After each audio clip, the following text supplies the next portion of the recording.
All right, so we've talked about plate tectonics, we've talked about Pangea, we've gone over earthquakes. Now we're going to hit on a little bit more about seafloor spreading. We're going to very soon get into volcanoes and then do some labs on volcanoes. But first we're going to talk about how the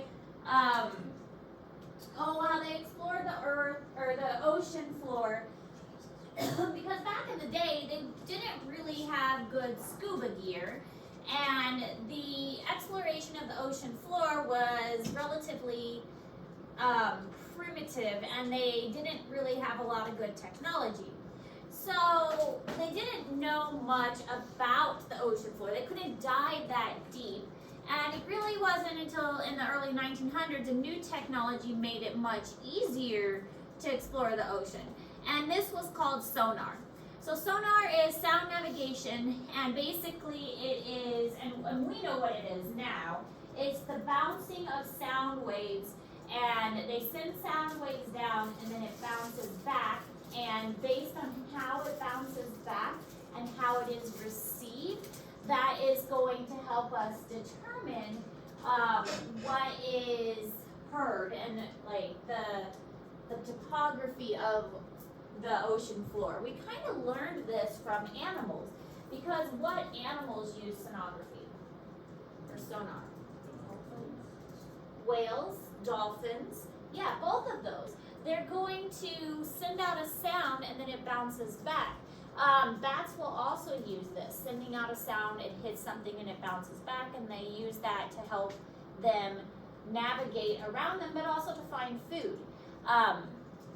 So we kind of stole the idea from animals, and we figured out, hey, that's actually very useful for us as well. And this is how we use we use it in medicine also.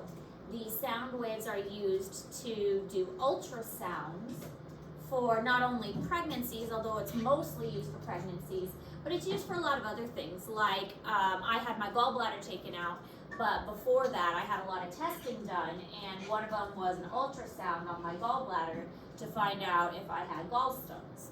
So they use it for a lot of testing.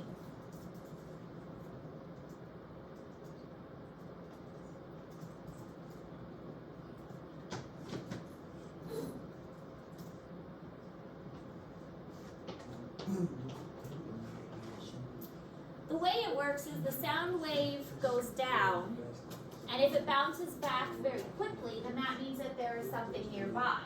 And if it doesn't bounce back quickly, if it takes a long time to bounce back, that means that there was something far away. So a quick bounce back, there's something nearby. Bouncing back after a long period of time means that the object was far away. Of course, using a computer to determine that makes a lot more sense.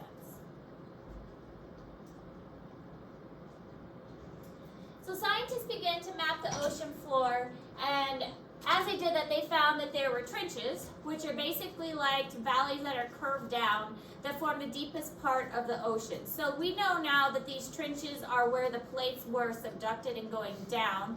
It's where the two plates met, and the ocean floor goes underneath the continental plate. So the ocean plate is going underneath the continental plate, and it made these very deep trenches. And we know that the Mariana Trench is the deepest part of the ocean, and that is where two plates are coming together, and one of them is going under the other, and it does make this deep part of the ocean. And sonar helped us to discover this.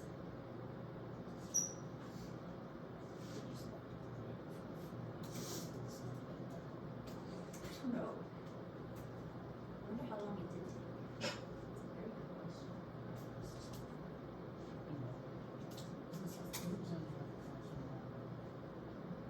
I think so, because the particles are closer together. Yeah. The faster it's going to travel. Yeah. So it's like travel faster.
scary to actually like ride down in that thing.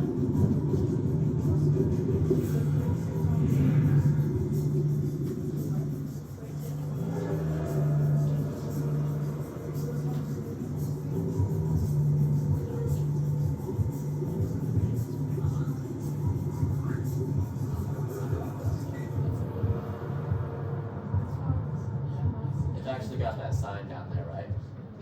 No. I mean, it would be crushed, wouldn't it, with all the pressure? That's how that submarine got floated.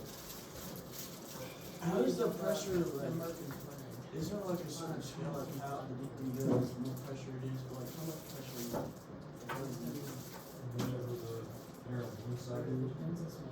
The pressure's gotta be intense. I'm not sure what the exact pressure is, but, you know, it's like when you dive to the bottom of the pool, your ears pop and your ears hurt because there's just so much pressure. And that's just at the bottom of the pool. I mean, imagine if you're 36,000 feet at the bottom of the ocean. That's why, like, you see videos of a crushed can or a crushed, like, styrofoam cup because of all that immense pressure that's around it. So, I was gonna tell, don't go to Votech today, Andy. Say it because of you guys leave North football, so stay at school. Don't leave. Okay. All right. Thanks. so if you're at the bottom of the, like, the ocean, or, I mean, the Mariana Trench especially, it's, the pressure's gotta be, like, so intense. I can't even imagine. Like, that vessel is small because anything bigger than that would be crushed. So, I mean, it's gotta be scary to ride by yourself in that one tiny thing. I don't know. What do you have to go to the bathroom? And you're in that. Probably, I don't know. Don't have to go to the bathroom.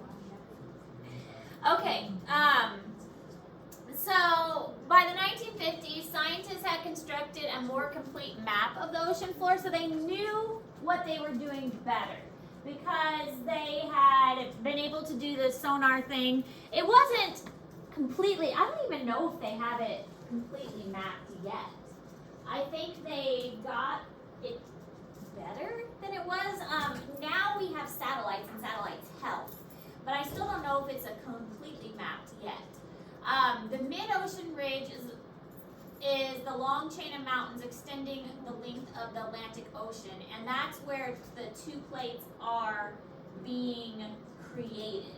So this is that upwelling in the mantle where the convection currents are starting because it's the hot mantle is coming up and being created there and then spreading apart. So it's creating, being spread apart, and going different directions. So it's in the middle of the Atlantic Ocean, and it creates kind of like a mountain range in the center of the ocean.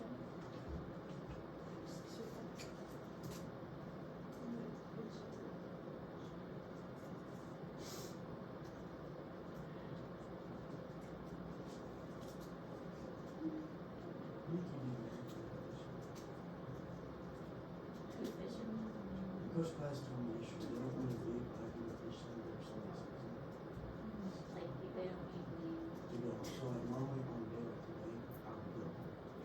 because you can't go to Votech when you don't have any classes. So What are you gonna do, just hang out? Yes, we don't want to go. But Coach Preston went to the Asian Group Science, funny, Coach Preston. I think but I don't see, if you don't have classes. Right.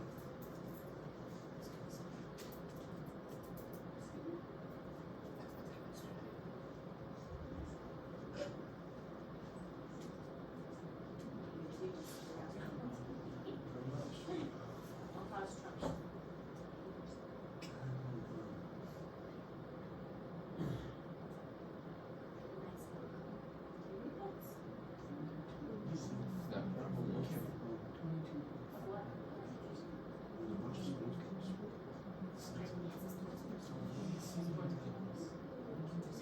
Okay, this picture shows where a lot of the plates connect, and this is one of the major ridges here in the Atlantic Ocean. This is one of the ones that is under, not investigation, but kind of on a lot of radar. because it is right in the middle of the ocean, and so it is a lot of interest to scientists. Also responsible for that ring of fire we talked about. So the ocean floors are made of igneous rock of basaltic composition. Most of it is covered with a thick layer of sediment because the stuff in the ocean dies. And when it dies, it has to break well. It gets broken down. And eventually it's going to settle down into the bottom of the ocean. I mean, it's going to take time to get all the way down there. But at the mid-ocean ridges, things are getting upheavaled and pushed apart. And the basalt will eventually forms when the lava reaches the surface and hardens. So it's really kind of that process we were talking about before, if you think about how rock and dirt and those kinds of things were formed. It's all a recycling of the Earth's surface and the Earth's rocks. It will eventually dip down and be reheated and underneath the surface.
You're done.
Ghost sharks attracted to the light of the beta remote video system deployed by the other scientists. At almost 2,000 meters, food is scarce, so the bait is very attractive. The video unit lights up this dark world.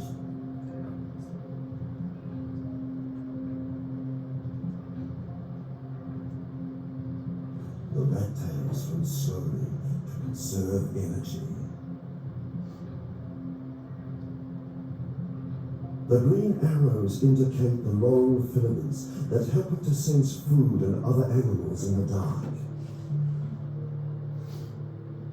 This rat tail was observed below 1,000 meters. More than 70 species of rat tails have been recorded in New Zealand waters. Parasitic eels scramble to get the bait, stirring up the sedimentary ooze with their frenzy.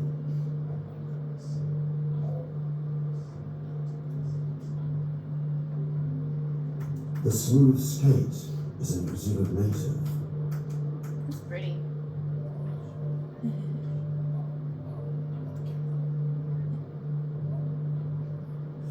Seal sharks are notorious predators and will bite on anything they think could be their next meal.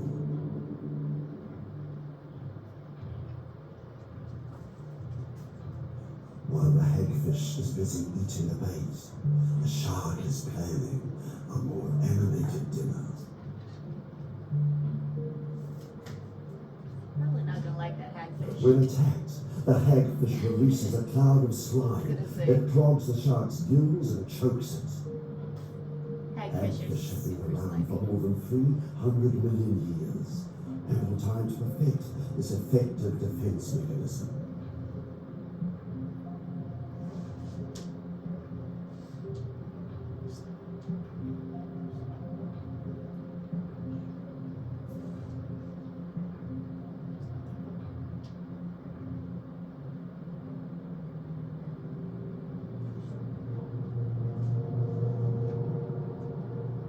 The wreckfish, or New Zealand bass, hovers among the coral. Fragile coral habitats provide food and shelter for many marine animals. The deep sea is full of surprises, like this rare shark.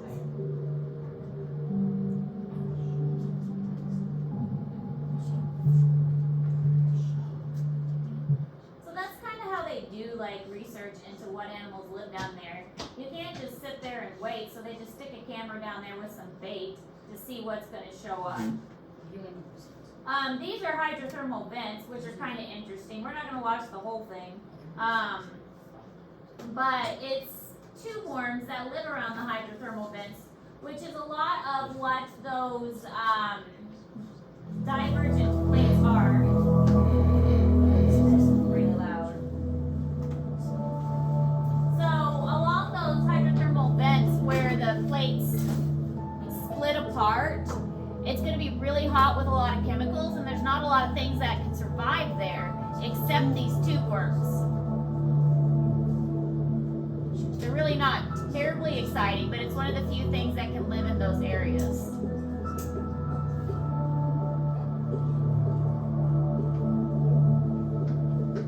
But because they can live there, other things can live there too, and they make like a whole kind of colony.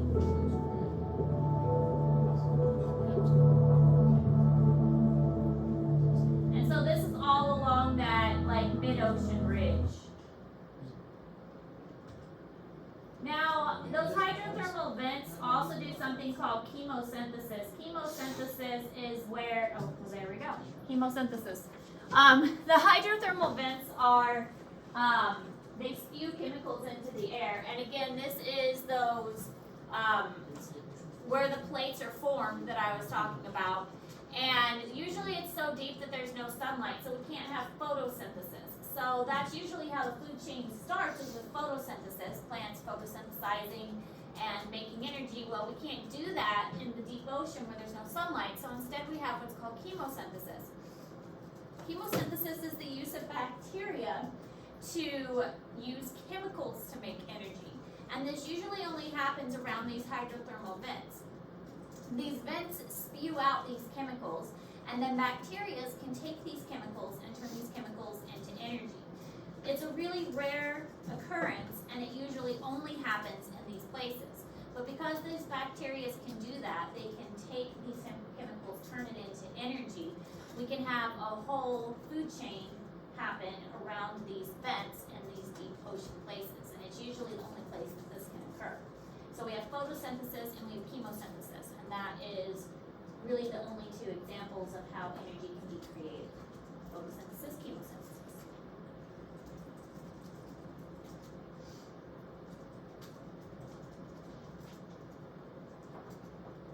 And these vents, again, occur along these mid-ocean bridges. Kind of cool. And the tube worms survive with these bacteria, and it creates a whole little ecosystem. And you get some crabs in there and some shrimp. Pretty neat.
with seafloor spreading, the new ocean floor emerges, it moves along these convection currents, and then it drops below the continental crust, and that's where the deep ocean trenches are going to occur at, and the friction that creates is where a lot of volcanoes are going to be made. And again, volcanoes is our next topic, which we're going to talk about Tuesday, and then that means Wednesday, Thursday is going to be the lab days. We do volcanoes. Volcano labs. It's gonna be fun.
Now you don't have to write this down because this is in Google Classroom, but it's basically what we've been describing. New Earth is formed at the ridges, and there is kind of like little mini volcanoes in the center of the ocean. It pushes the plates along very slowly in the middle of the ocean.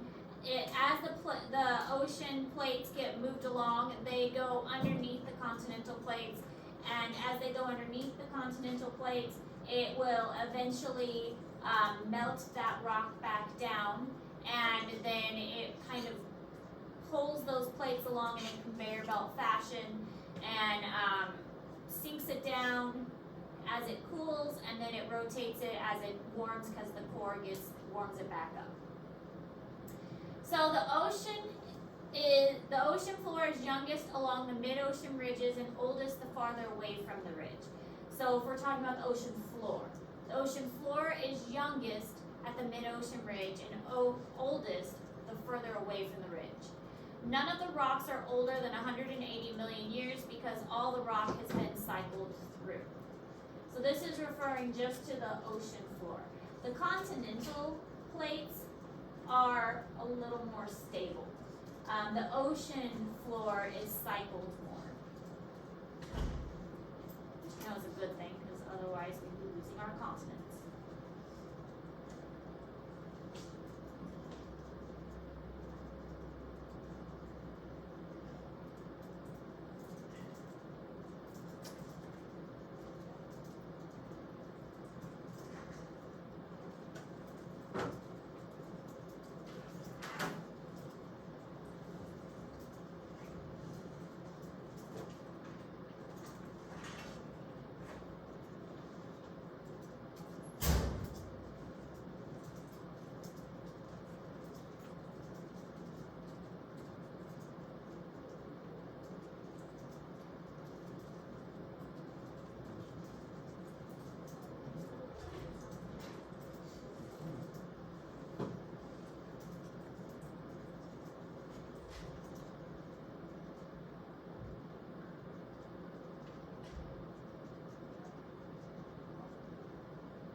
Alright, that's all the information we're learning today. You go back to this. This one? Any questions on any of that?